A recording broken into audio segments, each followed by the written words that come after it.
జై శ్రీమన్నారాయణ. చాలా చోట్ల మనం గమనిస్తూ ఉంటాము, ఇక్కడ గృహ నిర్మాణాలు చేసేటప్పుడు కొన్ని చోట్ల అని కాదు చాలా చోట్ల మంచి మంచి మేస్త్రులు నాకు సందర్భానుసారంగా కనబడుతూ ఉన్నారు.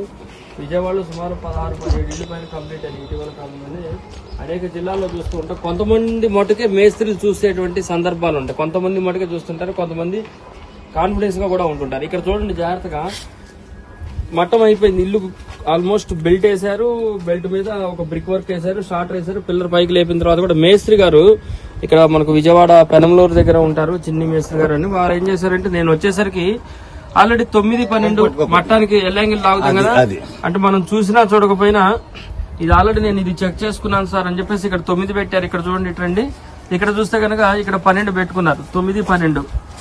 అంటే మూలమట్టానికి మనకు బ్రిక్ వర్క్ చేసే ముందు అంటే ఫైనల్ బ్రిక్ వర్క్ స్టార్ట్ చేసేటప్పుడు బెల్ట్ వేసిన తర్వాత ఒక అలైన్మెంట్ తీసుకొస్తారు రోడ్డుకి, ఈ ఎత్తు రోడ్డుకు ఉంటుందని.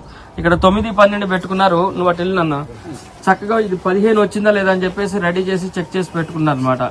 ఇది చాలా మంచి పద్ధతి, మేస్త్రీలు చేసే విధానాల్లో అద్భుతమైన మెథడ్. నేను చాలా మందిని మేస్త్రీలకు కూడాను సందర్భానుసారంగా కూడా చెప్తున్నాను. ఇక్కడ సహకరించే ఇంజనీర్లు కూడాను మంచి ఇంజనీర్లు సహకరిస్తే కనుక వాళ్ళకి అద్భుతంగా గృహ నిర్మాణాలు ఎటువంటి తేడాలు లేకుండా మట్టం అనేది మూలమట్టం అనేది పర్ఫెక్ట్ గా వచ్చే విధంగా ఎల్లాంగిల్ వచ్చే విధంగా చేస్తారు. అయితే ఈ సందర్భంలో ఏం చేసేదంటే నేను చెప్పే విషయం ఏంటంటే వీళ్ళు ఎంత చేస్తా ఉన్నా కానీ యజమాని కూడాను పర్ఫెక్ట్ గా చూసుకుంటూ ఉండాలి. నిమిషానికి యజమాని కూడా చక్కగా చూసుకొని కొలతలు చెక్ చేసుకొని ఉంటే ఎటువంటి ఇబ్బంది లేకుండా గృహాలు ముందుకెళ్తాయి. జై శ్రీమన్నారాయణ.